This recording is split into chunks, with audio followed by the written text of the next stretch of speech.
Now, my next speculative theory will be very controversial. Let me warn you, I'm not saying this is so or that this is what I want. I'm just completely speculating based on the information I'm seeing out there. Take your breather now. My next theory is that Leto and Ganima may already be teenagers in Dune Part 3. Don't shit yourself. This is a really out there theory and would be a huge deviation from the books, and I'm not really banking on this one being true. I'm just throwing around some speculation. However, there is reasoning behind this. We already know that Dune Part 3 will take place 15 to 20 years after the first one, this being confirmed by Timothée Chalamet himself. This is different from the book's 12-year time gap.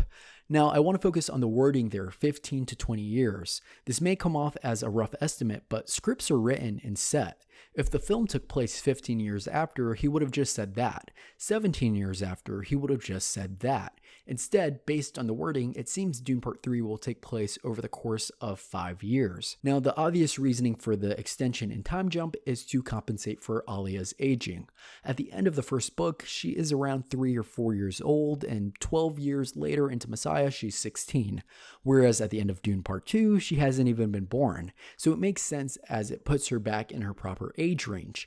However, one thing I thought that they might do is age Alia up to being more of age at 18, as to not leave room for distraction or criticism with her later relationship with Height, played by Jason Momoa. I know, there's some neckbeard wizard already going, well, 16 is of age in some parts of the world, and Alia is preborn, so she's actually only physically 16. And obviously, yes, Anya Taylor-Joy is playing much younger than she actually is. However, considering again, this is a blockbuster and not an HBO series, and these films have generally tried to remain somewhat inoffensive, like removing the Baron's explicit pedophilia towards young boys, or the spice orgy, I actually still think this will be the case. I imagine that the majority of the movie will take place closer to the 20 years part, and the 15 years part may just serve in early flashback or as early preamble to set us up in our story. Also, unrelated to Dune, I do not care about whatever law anywhere. 16 is far too young. Date someone your own age. But I was also curious if this time jump would potentially covertly be working to introduce the children of Paul and Chani. In Dune Part 2, Chani is wearing the Nizoni, yes, I had to look that up, this blue ribbon around her head and arm, which symbolizes pregnancy in the Fremen tradition. And she's wearing it a lot. And in the books, before having the twin protagonists of Children of Dune, Paul and Chani have a child, also named Leto, who dies at the attack on Siege Tabar. Now, in filmmaking, especially on a film of this scale, nothing costume-wise is a mistake. Zendaya didn't just walk on set and they went, that looks cool, sure, let's add it in. As well, Denis is a huge fan of the books and references going back to the book multiple times throughout the production. I find it hard to believe that he just didn't know what that meant or would have included it without intention, especially knowing how eagle-eyed this fandom is. You could argue they never explain what it means in the movie Fremen tradition, and maybe it's just a reference wink at the audience that would know of the first child. But I mean, they included shots of the sandworm's pores and didn't explain that, yet it had the same meaning and intention as in the books. Of course, you could argue maybe they shot that and thought that they were going to include the first Leto, but ultimately cut it out. However, the decision to truncate the timeline of the first film primarily worked to keep Alia in the womb for the whole film, and I doubt that the changes to Alia were last minute. And in that regard, there could have been no plans for the first Leto.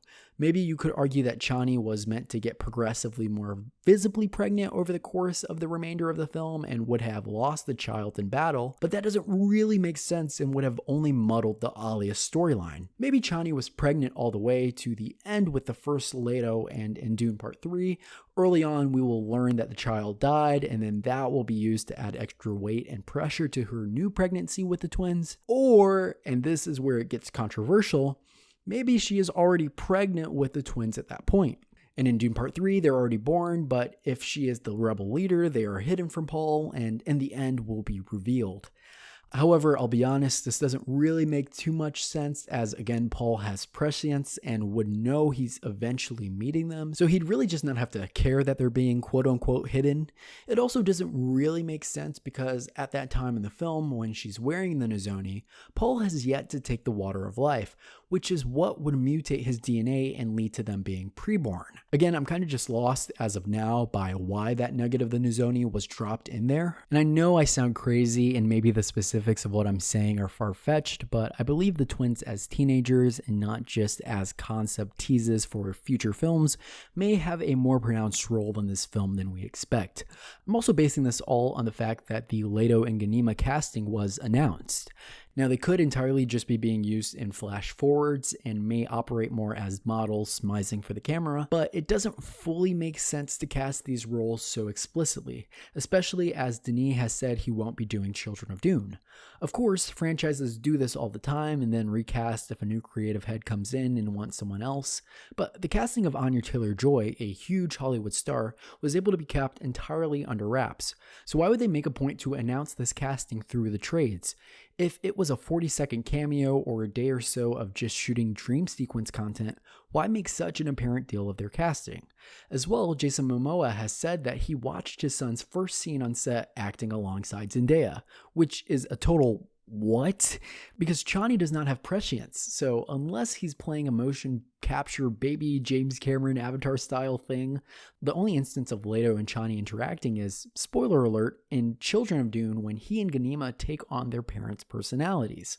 So unless that scene is happening here in the third Dune film, then that must mean Leto is a teenager while interacting with Chani in the real world. This has major implications if it's correct.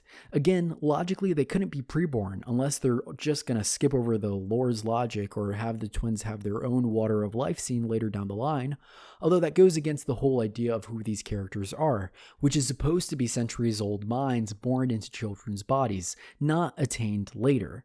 It's a trait they're supposed to share with their Aunt Alia and is integral to the storyline of Children of Dune and those characters' connections and understandings of each other. Speaking of Alia, that would make them all around the same age, making her less of an older aunt and more of their contemporary. Maybe Denis doesn't care about the future implications since this is his last film, and maybe he really wants to attack elements of Children of Dune without having to commit to further installments, as we know he's doing Bond and so on. But I don't know, he doesn't seem like that careless of an architect. And also, Children of Dune could be its own two-part movie or limited series, so trying to combine the storylines doesn't make that much sense. Although with the project being called Dune Part 3 and not Messiah, it isn't far-fetched to think there may be a lot more looseness here. Alternatively, they could be making something up where Paul shows Chani a vision of the future, although that's never been something that's happened in the books to my knowledge. I've only read up to Children of Dune, by the way. It could be that the preborn children in Chani are messing with her mind and communicating with her like Alia does with Lady Jessica.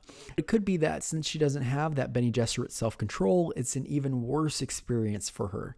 Like we saw how crippling it was for Jessica. Imagine that 10 times worse for Chani, and it could contribute to her, spoiler, death at the end of the book. It could also be that Chani is getting spice orgy levels of high and sees a vision of their son. Again, I know these sound like out there ideas, but the other reason I'm leaning towards this theory is because I think they may lean towards adjusting the way the twins are introduced. In Dune Messiah, she is pregnant and her messianic baby daddy keeps having terrible visions of her death, which ultimately culminates to an ending where she dies in childbirth while giving birth to twin children destined to change the fate of the universe forever. Oh wait, that's Star Wars. Now, I know Dune came first, it has rights to that storyline, and in fact, Star Wars is very heavily influenced by Dune, and the Incal, which itself is based on Jodorowsky's Dune, which is based on Frank Herbert's Dune. I was genuinely shocked while reading Messiah and the page-by-page ripoff that had unfolded before my eyes. However, in the pop culture landscape, it doesn't really matter who originated an idea, it always matters who popularized it. Dune already gets compared to Star Wars as it is, and I'm not sure they want another comparison of having to explain, that's how it happened in the books. Now, they may just say, fuck it, we ball and stick to it, but it's definitely logical to think that they'd want to diversify the scenario. I don't personally love the idea of the kids having a big role in this movie. I think there is enough content between Paul, Chani, Rulon, Stilgar, Seidel, and the damn guild navigators we've been dying to see. I would much rather have this film focus on the devastation of the Holy War than any paternal conflict. Their stories still need to be wrapped before introducing majorly important new characters. Think of how off-center X-Men Apocalypse felt as an ending to the first-class character stories because we had to introduce the younger X-Men and try to give them an active plot. We also know that Rebecca Ferguson and Josh Brolin were briefly on set. Again, their characters are not at all in Messiah. They are off on Caladan and don't pop back into the franchise until Children of Dune. They could be part of those future visions or have very brief real-time cameos in the film. Actually, my dream opening for Dune Part 3 is to start on Lady Jessica in the Caladan Castle study, dressed in her fine soft blues, preparing a cup of tea. A callback to one of the early scenes introducing the voice in the first film, and this scene is really gentle, non-dialogue. Gurney could even be there, although I love the idea of her being alone better. And this scene is intercut with the raging, brutal visuals of the Crusade. When we're on Caladan, there's these calming ocean sounds. You can hear every detail of the room clearly. And then we harshly cut between the Crusade, and every time it goes to the Crusade, it is just an utter assault on the senses. I love this opening because it essentially tells us the entire theme of the film without saying it. The idea that the victory we so championed, the peace and the prosperity of the Atreides, is coming at a violent and gruesome cost. One that they are, for the most part, pretty sheltered from. And how of the times is that? Well, I mean, honestly, it's always been of the times for the majority of human history. Anyway, those are my thoughts and speculation around this new Dune movie. I'm really excited to see it, even with the likely deviations to the book storyline. So long as the core themes are kept, I'm all good. Denis is an extremely thoughtful filmmaker. I trust his heart, and I'm also so fucking excited to see Linus Sandgren's cinematography work. Oh my god. Again, I have no access to any leaks or anything. This is pure speculation that could very well likely be entirely wrong. Let me know your thoughts and potential ideas in the comments. Hopefully there's some civility. Remember, it's already shot. I can't speak anything into existence, so don't persecute me. Anyway, subscribe and share and all that, and see you around. Theme Addict, signing off.